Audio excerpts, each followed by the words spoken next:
What's going on, man? Welcome back to the basement.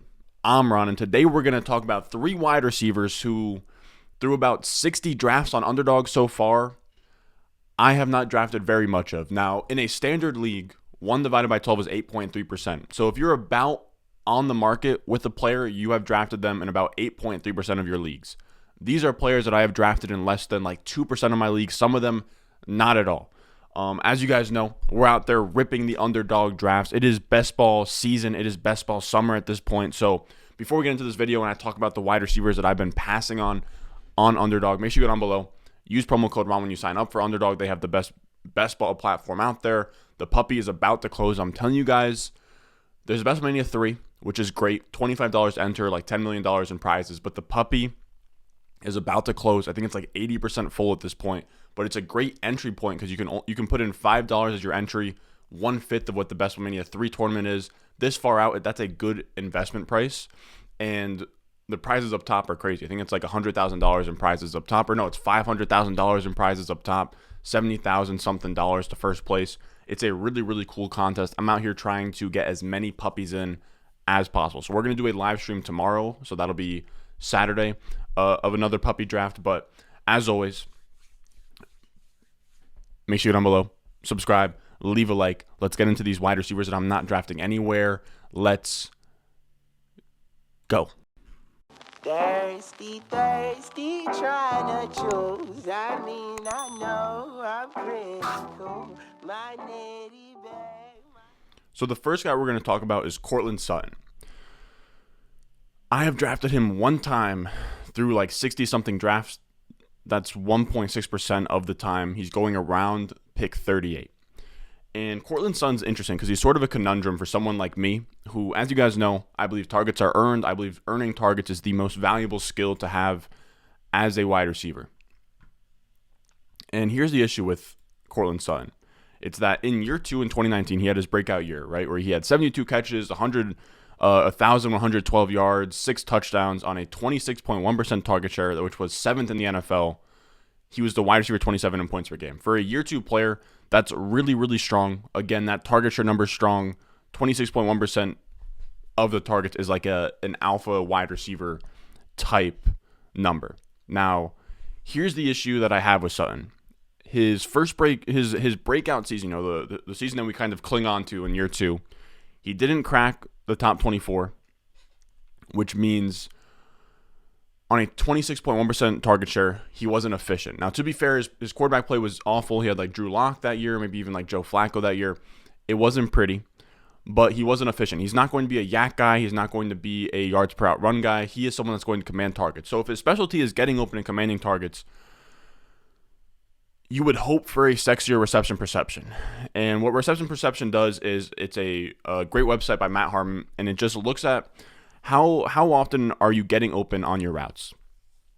And for somebody that commanded a 26.1% target share and somebody whose calling card is getting open, right, because he's not he is a deep threat, but he's more of a possession wide receiver than he is a yak type guy. And again, if his specialty is getting open, only having a 55th percentile win rate against man and a 63rd percentile win rate versus presses. Again, this is his 2019 reception perception from that breakout year.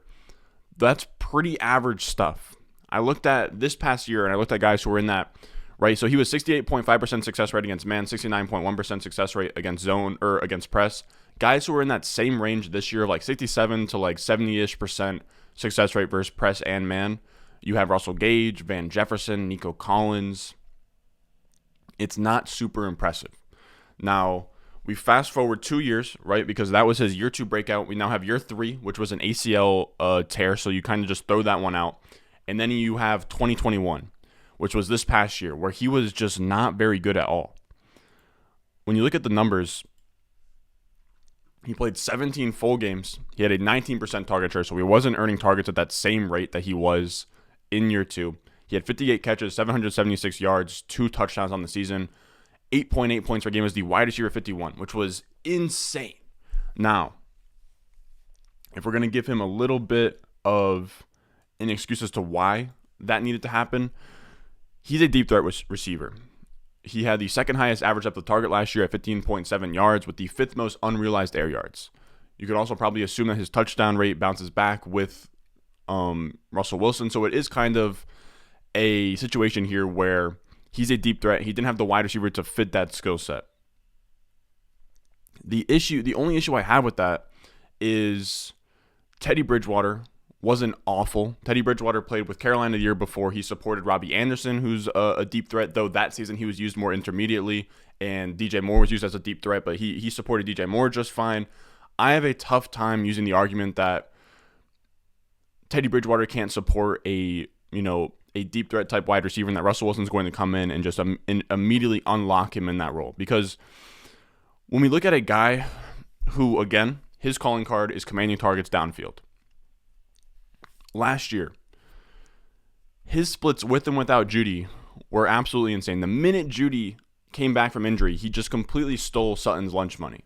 In 10 games with Jeudy, Sutton had 4 points per game on a 2 catches, 20-yard type weekly stat line. Without him, he shot up to 15.9 points per game, 6 catches, 83 yards was about his weekly averages. I don't know how Russell Wilson coming into town is going to save Sutton from being completely outspoken for by Jerry Jeudy. And I understand Russell Wilson coming into town means that the offense is going to be better. They should see efficiency all around, which would really help Sutton, a guy who hasn't seen efficiency this far in his career. My main issue with Sutton is I'm just not sure he's as good at commanding targets as we think, right? We're pretty much just clinging on to a 26% target share from his second year and hoping that then gets coupled with efficiency. He gets a 24-25% target share this year, and that would give him a top 24 finish. I just don't know if he is that guy. I think that he might be more of an 18 to 21% target share guy, which would still be interesting catching passes from Russell Wilson. But at his price, I think it's insane. Now, again, the reason why I don't think that he is that 26% target share guy is because we saw his year 2 reception perception numbers weren't that great. He performed super poorly next to Jeudy when Jeudy was there commanding targets. So it's tough. And all of this is through the perspective of at cost, right? It's not that Cortland Sun's a bad player. It is that his price is outrageous at this point. He is going in the early 4th around pick 38. So that is the 402. You're thinking about the 402, and I just can't pay that price. He is going at the wide receiver 18. He has not finished as a top 24 receiver yet. And I would prefer Jeudy over him in that same offense. I would prefer everybody on this list. I would prefer Deontay. I would prefer McLaurin. I would prefer Metcalf, Allen Robinson. Everybody on this list I would prefer over Sutton. I think Sutton probably belongs in the wide receiver 25-ish range. Once you get to the spot where it's Gabriel Davis, it's Amari Cooper's in that range, Rashad Bateman, I think that's when you can start to consider Sutton. But I don't get wide receiver 18, pick 402 in redraft. I think that we're sort of we can't even sell ourselves on a breakout, because it's not like he's going into year 2 and we can expect a leap. It's not like he's going into year 3 and we can expect a leap. He is now a year 4 going into year 5 type guy. He probably is what he is at this point. So Sutton is a pretty clear fade for me at this 4th round price. If he gets to a spot where he's a 5th round pick, I don't think he's an awful pick there, but I cannot pay the price that he is currently going for. Now, the next guy we're going to talk about is Amari Cooper. And Coop is going at the 4-5 turn as the wide receiver 25. I've only drafted him twice at this point, so he's on 3.1% of my teams. What I want to talk about with Amari Cooper is something that I know Reception Perception and Matt Harmon's been harping on for years, but Amari Cooper is regarded, even among wide receivers. I remember it might have been an interview on Bussin' with the Boys, but I want to say it was either AJ Brown, DK Metcalf, or Jalen Ramsey talking about who has the best routes in the league. And it was Calvin Ridley, it was Stephon Diggs, and then Amari Cooper is always in that conversation. If you asked, if a TikToker came up with a video of here's the top 5 route runners in the league, I'm sure Amari Cooper would be on that list. Now the issue is that this is just simply false. Here's the thing with Cooper. He's a good visual route runner, because you'll see clips where he'll just absolutely burn a guy on a double move and it'll look really pretty. The issue with him is that he has never been consistent, where he gives it all on every route, every game. So on the aggregate, overall, he's really not beating coverage at a high rate. He's just doing some flashy stuff here and there. These numbers are bad, man. These are from 2021. on the Cowboys, he was 26th percentile against man, 27th percentile against zone, 36th percentile against press. Below average across the board. He also doesn't command targets at a super high rate. Last year he commanded an 18.8% target share. Before that, 21%. Before that, 20%, 20%. He's just never been a guy that's going to command alpha type targets. I don't see why that would change now, right? We've seen him in spots where before CD got to Cowboys, he wasn't that guy. We saw that on the Raiders. He wasn't that guy. He's never been that guy. He is someone that hovers in the 20% target share range, like low 20% target share range, so like 19 to 21%. And he's just a perpetual like wide receiver 2. And that's just an archetype I'm not super interested in because wide receiver 2s are kind of a dime a dozen. I would really especially in like the wide receiver 25 range, I'm trying to shoot for upside to have difference making production in that like top 12 wide receiver range. And I don't know why you would pay wide receiver 25 prices for him when you can get in like the wide receiver 40 range. You can get Hunter Renfrow, you can get Tyler Lockett, Adam Thielen. I think they're all similar archetypes to Amari Cooper for much cheaper. And I also think that the market, having him at a 4-5 turn, isn't properly, or I don't know why I said that, isn't properly baking in like the Deshawn Watson stuff. So Amari Cooper obviously is on the Browns. Deshaun Watson, his quarterback. Now, if Deshaun Watson plays, Deshaun Watson is a world beater. He is up there with Herbert, Mahomes, Allen as one of the best quarterbacks in the NFL. When it comes to fantasy, his yards per attempt is amazing. His touchdown rate is amazing. He is just an offensive engine. Here's the issue. Recently, the drumbeat on his like suspension stuff is getting really loud. It's coming out with like 66 women for massages, like Bleacher Report's tweeting about it, June 7th, that is. There's like sort of this new drumbeat for Deshaun, calling for Deshaun to get suspended, calling for him to get suspended multiple years. It really does seem like now, my guess, gun to my head, would be like, I think probably a minimum of eight games, absolute minimum 8 games. I think most likely is probably like 12 to a full year. Could even be like a full year and a 4-game suspension in year 2. Could even be a 2-year suspension. So you have a really wide range here. And if he's going to be suspended anywhere from 10 games to like 2 years, you have a situation where Amari Cooper is this perpetual wide receiver 2 with no upside. And the only reason you're excited about Amari Cooper is that he's going to be playing with Deshaun Watson, but you're going to be getting 75% of his games with Jacoby Brissett at quarterback on that Browns team. So it just doesn't feel like a strong bet at the 4-5 turn on a wide receiver who's not going to be really benefiting from the efficiency of Deshaun Watson, who's going to be playing with Jacoby Brissett, a guy we know isn't going to have like a 25% target share season and give you a top 12 year.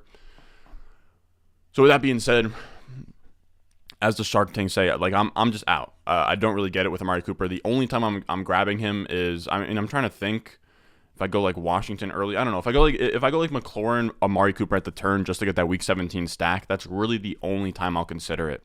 But outside of that, he just doesn't make a ton of sense for me where he goes. Now, a guy that I don't even have a screenshot for saying how many times I've drafted him, because I haven't drafted him at all. So Sutton I've drafted once over like 60-plus teams. Cooper only twice. Alan Lazard next up, not at all. I have not drafted a single share of Alan Lazard. And it's absolutely crazy to me the amount of love that Alan Lazard has on the market, on Twitter. People love this guy. And I think it's crazy to see that he is at wide receiver 45 at this point in ADP. I understood the misguided people looking at an empty depth chart and getting excited about Alan Lazard, but that's not really how targets work in the NFL. We had Michael Thomas go down last year. Saints offense had a wide open wide receiver depth chart. No one really emerged. Marcus Callaway didn't emerge. Traquan Smith didn't emerge. It's just not really how the NFL works. So Devontae Adams leaving and all that, opening up targets. And I get that targets from Aaron Rodgers versus targets from like Jameis Winston and Taysom Hill is a different conversation there.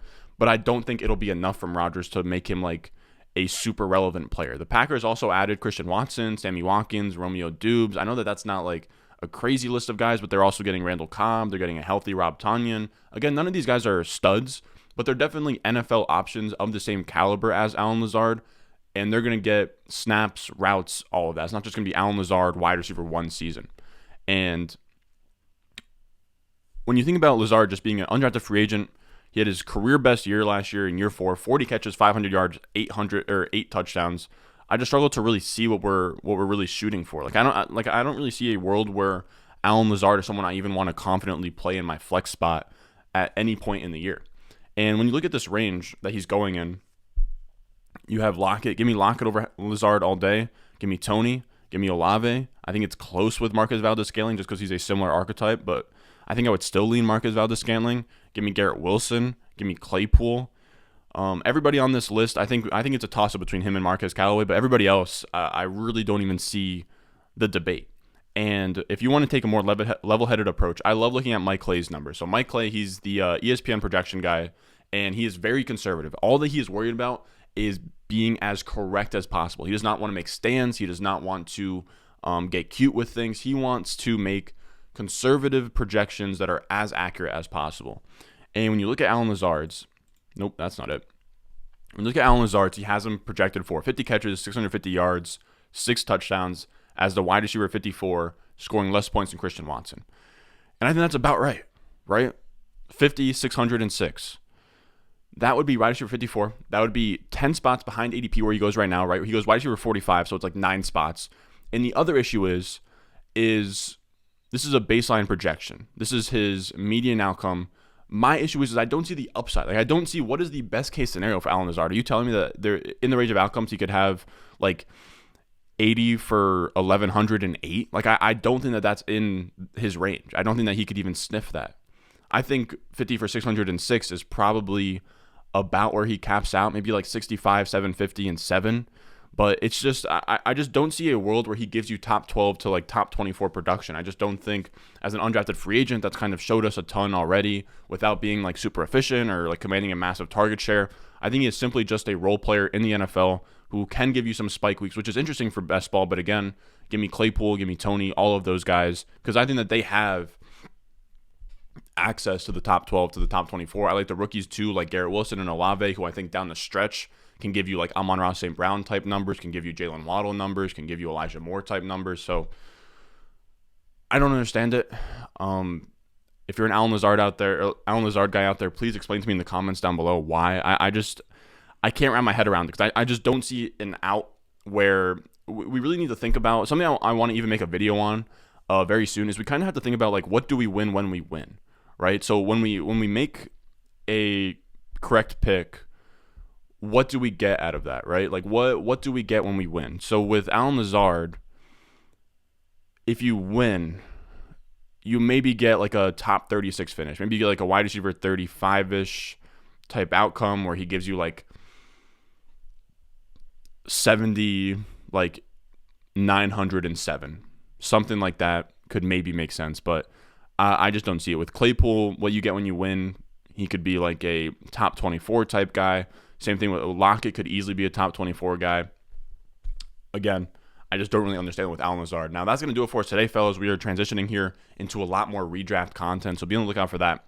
As always, I love you guys. It's going to be a little bit more of a shorter video, a little bit of a hectic week. I got to update the Dynasty rankings on the Patreon on Saturday, so that's going to be what's taking up a lot of my time this weekend. So, as always, I love you guys, and I will see you. I didn't even say like and subscribe. Make sure you go down below, subscribe, and leave a like if you enjoyed the video. And as always, I will see you guys in the next one. I got the juice, I got the juice. Channel, Chatham's on. Foolies glad I'm home. Even my haters kinda glad I'm on. Rest in peace to my vagabond. Rapper, song, singer, suspended, subpoena from Mr. Meaner.